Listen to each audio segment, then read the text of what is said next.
rapat kerja kita hari ini difokuskan pada program kerja dan anggaran Kementerian BUMN tahun 2025 yang ditandai dengan kontribusi dividen mencapai 194 triliun dalam rangka periode 2020 sampai dengan 2023 dengan rata-rata pertumbuhan aset BUMN tahunan mencapai 7,8%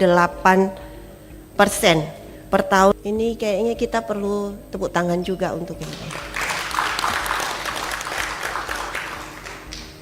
Tentu sesuai dengan beberapa pemikiran periode yang lalu dari pimpinan Komisi 6 dan tentu wakil pimpinan Komisi 6. Maka memang kita coba di mapping daripada kebijakan BUMN ke depan, yang dimana diawali waktu itu kita fokus kepada restrukturisasi dan juga bagaimana melakukan perbaikan untuk pendapatan negara.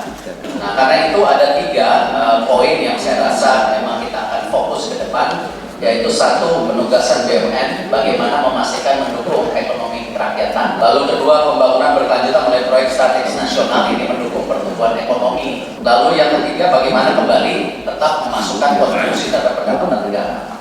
Mengenai PNM Mekar yang sekarang jumlahnya sudah 21,2 juta ibu-ibu nasabah di desa-desa, BUMN Komisi 6 kepada ekonomi kerakyatan di sini jelas. Ada KUR, ada juga bagaimana biaya yang lebih murah untuk PNM Mekar.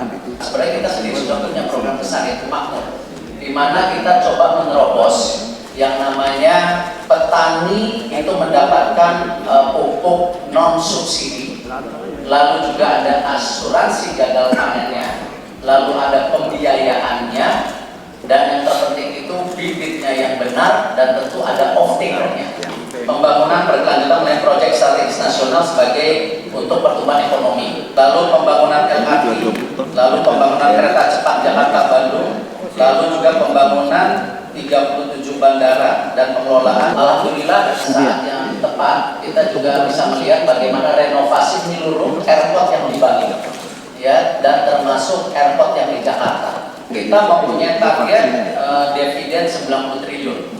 Jadi ini masih ada 2 bulan, kita sedang kerja keras untuk mencapai target ini. Tapi kalau kita lihat insya Allah angka kita sudah di 95-96%. Jadi insya Allah target 90 triliun ini akan tercapai, dan kita sedang menyusun roadmap ke depan di tahun 2026, 27, 28, 29 bisa nggak tembus daripada target dividen BUMN ini mencapai 100 triliun. Dari 47 BUMN, sekarang 40 BUMN itu sehat, 85%. Nawa itu kita semua di sini kementerian sama, kita ingin mensukseskan selalu program pemerintah, program Bapak Presiden, dan tentu program daripada para pimpinan atau perwakilan rakyat, di mana kita sebagai bagian yang memberikan